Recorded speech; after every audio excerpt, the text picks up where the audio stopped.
എല്ലാവർക്കും വസുദേവ കുടുംബത്തിലേക്ക് സ്വാഗതം.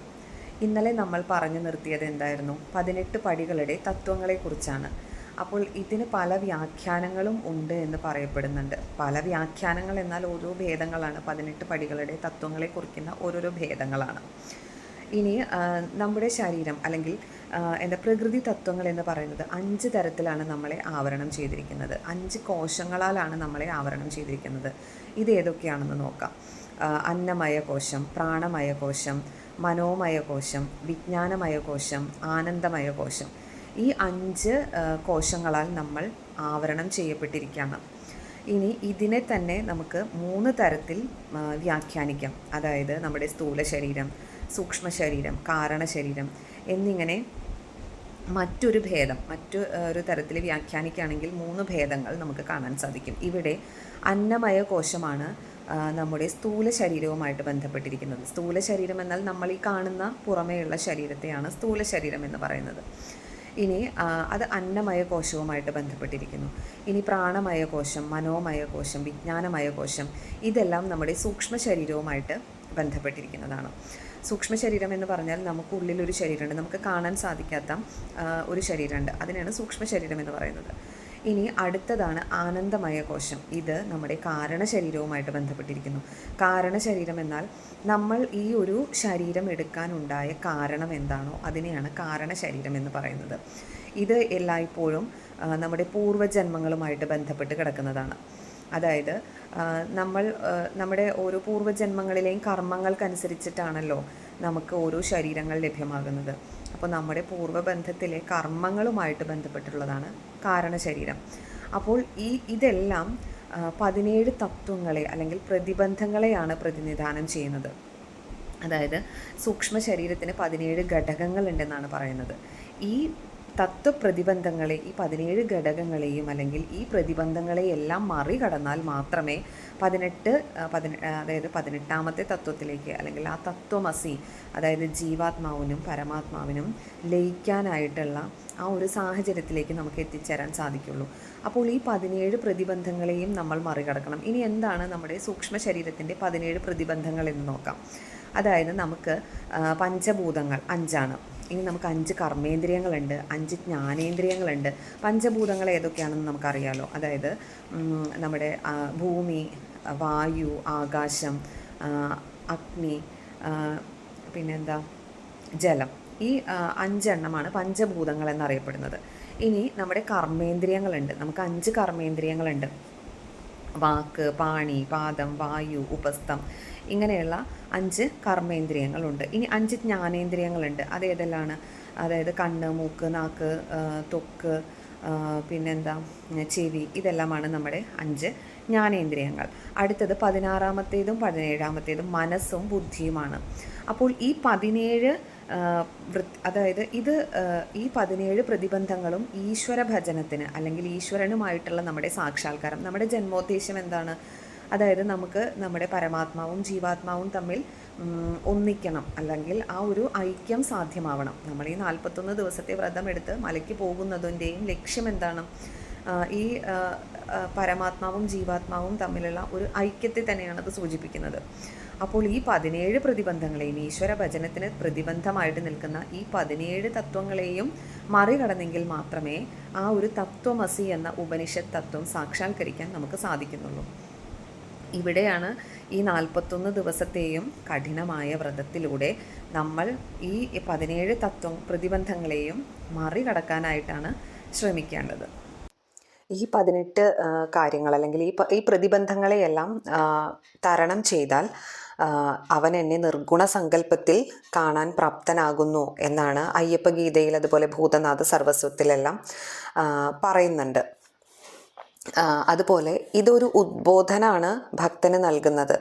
അതായത് ഈ 18 പടികളും ചവിട്ടാനുള്ള അർഹത നേടുക എന്ന് പറയുന്നത് തന്നെ നമുക്ക് അതിനുള്ളൊരു പക്വത നേടി എന്ന് വേണം ചിന്തിക്കാനായിട്ട്.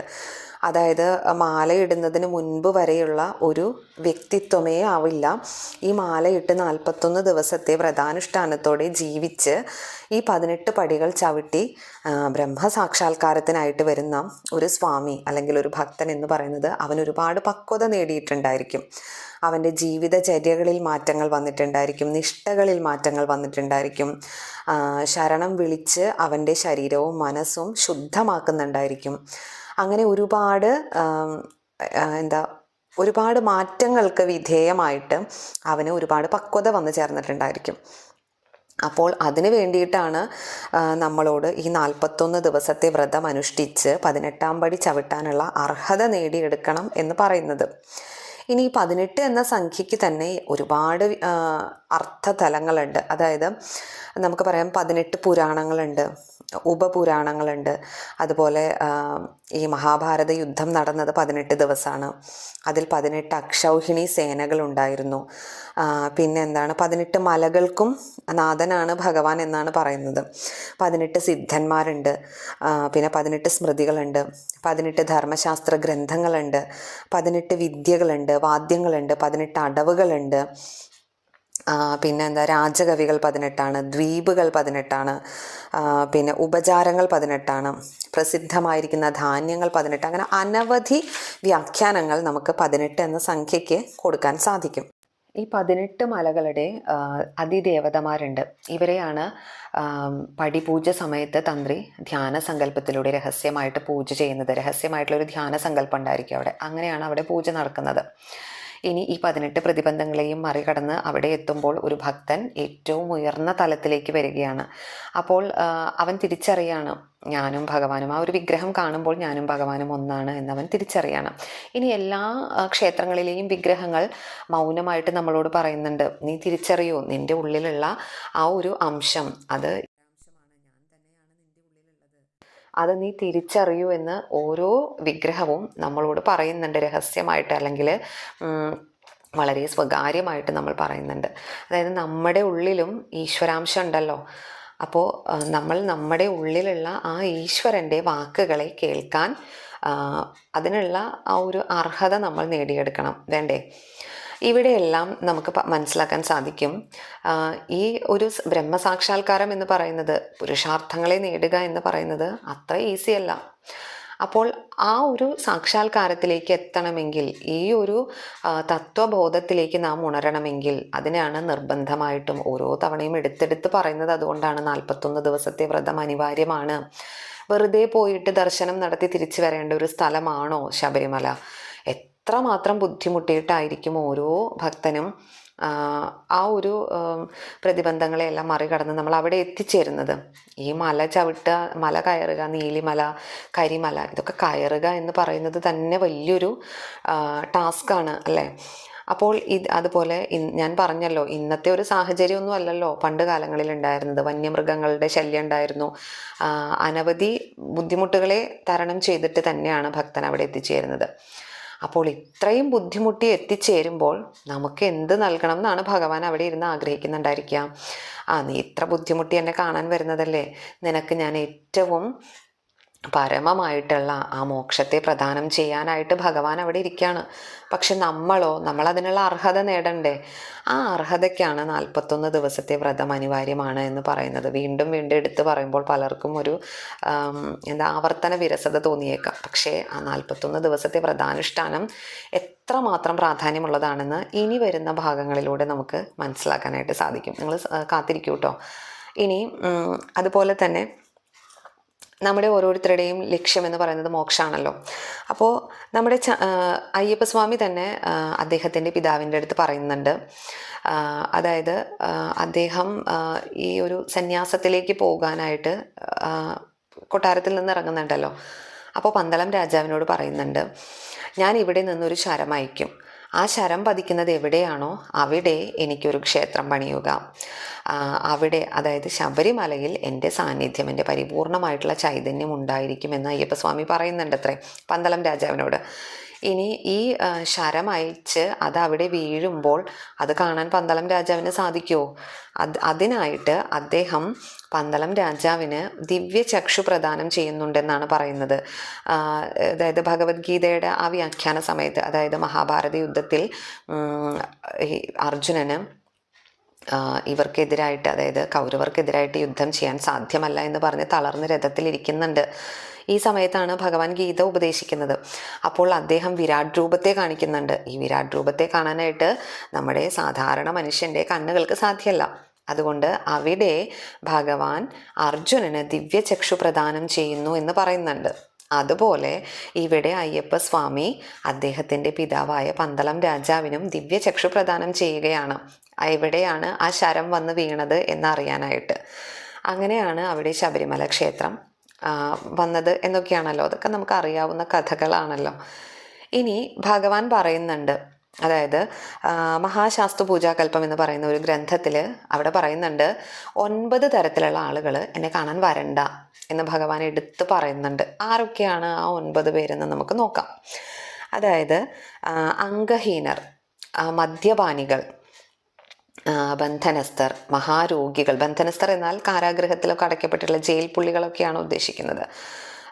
പിന്നെ മഹാരോഗികൾ, ചണ്ടാളന്മാർ, നായ്ക്കളുടെയൊക്കെ ഭക്ഷണം കഴിക്കുന്ന, അതായത് ആ ഒരു ചണ്ടാള വർഗത്തിൽപ്പെട്ട ആളുകൾ. ഇനി കള്ളന്മാർ, സ്ത്രീകൾക്ക് വശംവദരായവർ, നാസ്തികർ, സ്ത്രീകൾ. ഇങ്ങനെയുള്ള 9 പേർ എന്നെ കാണാൻ വരണ്ടെന്ന് ഭഗവാൻ പറയുന്നുണ്ട്. അപ്പം സ്ത്രീകൾ എന്തുകൊണ്ടാണ് വരാൻ പാടില്ലാത്തത് എന്നൊക്കെ നമ്മൾ ഓൾറെഡി പറഞ്ഞിട്ടുണ്ടല്ലോ. അതായത് ഭഗവാൻ സ്ത്രീ വിരോധിയായിട്ടല്ല. അപ്പം നമ്മുടെ കുറേ എന്താ പറയുക, ചില കാര്യങ്ങൾക്കൊക്കെ മുൻതൂക്കം കൊടുത്തുകൊണ്ടാണ് ഭഗവാൻ അങ്ങനെ പറഞ്ഞിട്ടുള്ളത്. ഇനി പിന്നെ ആരൊക്കെയാണ് വരരുതെന്ന് പറഞ്ഞിരിക്കുന്നത്? മദ്യപാനികൾ അല്ലെങ്കിൽ അംഗഹീനർ വരരുതെന്ന് പറയുന്നുണ്ടല്ലേ. ഈ മല കയറ്റം എന്ന് പറഞ്ഞാൽ അതികഠിനാണ്. നീ ഇത്ര കഷ്ടപ്പെട്ട് മല കയറി വരണ്ട. വേണ്ടി വീട്ടിലിരുന്ന് തന്നെ ശ്രമിക്കൂ എന്നായിരിക്കാം ഭഗവാൻ പറയുന്നുണ്ടായിരിക്കാം. ഭഗവാൻ എന്ത് വ്യത്യാസം? അംഗപരിമിതനായിക്കോട്ടെ, ഇനി എത്ര ദുഷ്ടനായ ഒരാളാണെന്നുണ്ടെങ്കിലും അവനും ബ്രഹ്മസാക്ഷാത്കാരം നേടാൻ അർഹത ഉണ്ട്.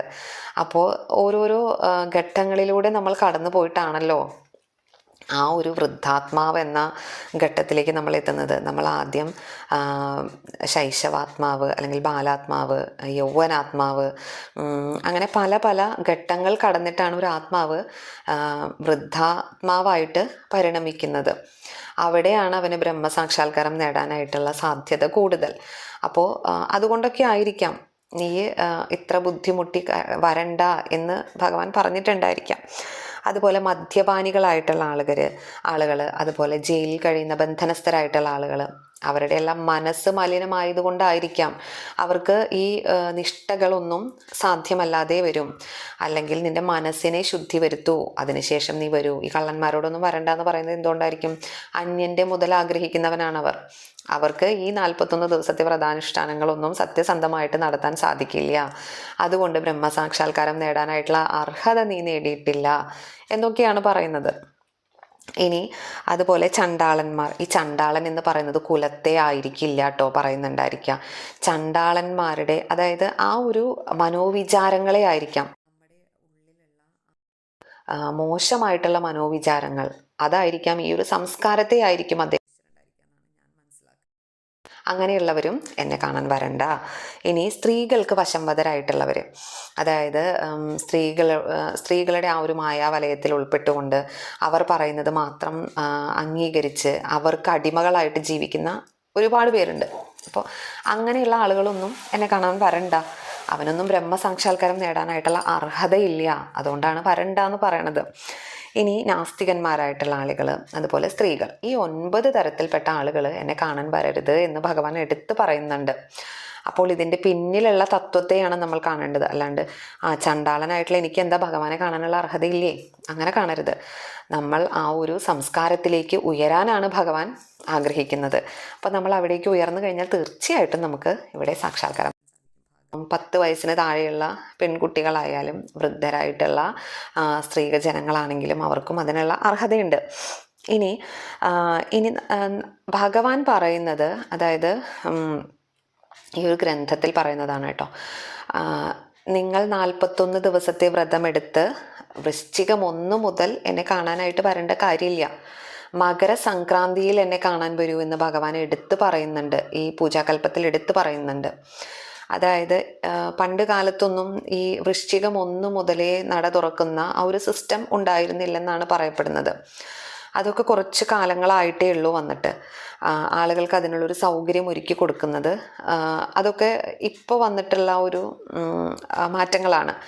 പണ്ട് കാലത്ത് മകരസംക്രാന്തിയിൽ വളരെ കുറച്ച് സമയം മാത്രമാണ് ഈ ശബരിമലയിൽ നട തുറക്കുന്നുണ്ടായിരുന്നുള്ളൂ. അപ്പോൾ ഭഗവാൻ എടുത്തു പറയുന്നുണ്ട്, നീ മകരസംക്രാന്തിയിൽ എന്നെ കാണാൻ വരൂ. അതുകൊണ്ടാണ് ഈ നിഷ്ഠകളെല്ലാം കഠിനമാക്കി വെച്ചിരിക്കുന്നത്. പണ്ട് കാലത്ത് കന്നിമാസം, കന്നിക്കെട്ടുകാരാണെന്നുണ്ടെങ്കിൽ കന്നിമാസം 1-ാം തീയതി മുതലേ കുളി തുടങ്ങും. എന്നിട്ട് മകരം വരെ വ്രതമെടുത്ത്, കഠിനമായ വ്രതമെടുത്താണ് അയ്യപ്പന്മാർ മല ചവിട്ടിയിരുന്നത് എന്നാണ് പറയപ്പെടുന്നത്.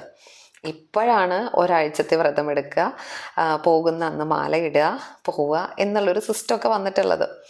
അപ്പോൾ അനവധി കാര്യങ്ങൾ നമ്മളിവിടെ ശ്രദ്ധിക്കേണ്ടതായിട്ടുണ്ട്. അപ്പോൾ പലരും അതൊന്നും ഗൗനിക്കുന്നില്ല എന്ന് വേണം കണക്കാക്കാനായിട്ട്. അപ്പോൾ ഭഗവാൻ പറയുന്നത് എന്താണ്, നീ മകരവിളക്കിന് അല്ലെങ്കിൽ ഈ മകരസംക്രാന്തിക്ക് എന്നെ കാണാൻ വരൂ എന്ന് പൂജാകൽപ്പത്തിൽ പ്രത്യേകം എടുത്ത് പറയുന്നുണ്ട്. പിന്നെ തത്വമസി എന്ന് പറയുന്ന ആ ഒരു പൊരുളിനെ വ്യാഖ്യാനിക്കുക, അതായത് ഇതൊരു ഉപനിഷത്ത് തത്വമാണല്ലോ. അപ്പോൾ ഈ പരബ്രഹ്മത്തെ സാക്ഷാത്കരിക്കാൻ വേണ്ടി 41 ദിവസത്തെ വ്രതമെടുത്ത് നീ ഈ മകരസംക്രാന്തിയിൽ എന്നെ കാണാൻ വരൂ എന്ന് ഭഗവാൻ പ്രത്യേകം എടുത്ത് പറയുന്നുണ്ട്. അപ്പം നമുക്ക് അതിനുള്ള അർഹത നേടണമെങ്കിൽ എന്ത് വേണം? നമ്മൾ 41 ദിവസത്തെ വ്രതം അനുഷ്ഠിക്കുക, എന്നിട്ട് പോകാനായിട്ട് ശ്രമിക്കുക എന്നല്ല, 41 ദിവസത്തെ വ്രതം നിർബന്ധമായിട്ടും അനുഷ്ഠിച്ചുകൊണ്ട് പോവുക. അതിന് ഓരോരുത്തർക്കും സാധ്യമാവട്ടെ. ഇനിയും നമുക്ക് ഈ സീരീസ് കണ്ടിന്യൂ ചെയ്യാം കേട്ടോ. ഇനിയും ഒരുപാട് കാര്യങ്ങൾ പറയാനുണ്ട്. അപ്പോൾ നമുക്കിനി ബാക്കി അടുത്ത ദിവസം. എല്ലാം ഭഗവാനിൽ സമർപ്പിക്കുന്നു. സ്വാമിയേ ശരണമയ്യപ്പ.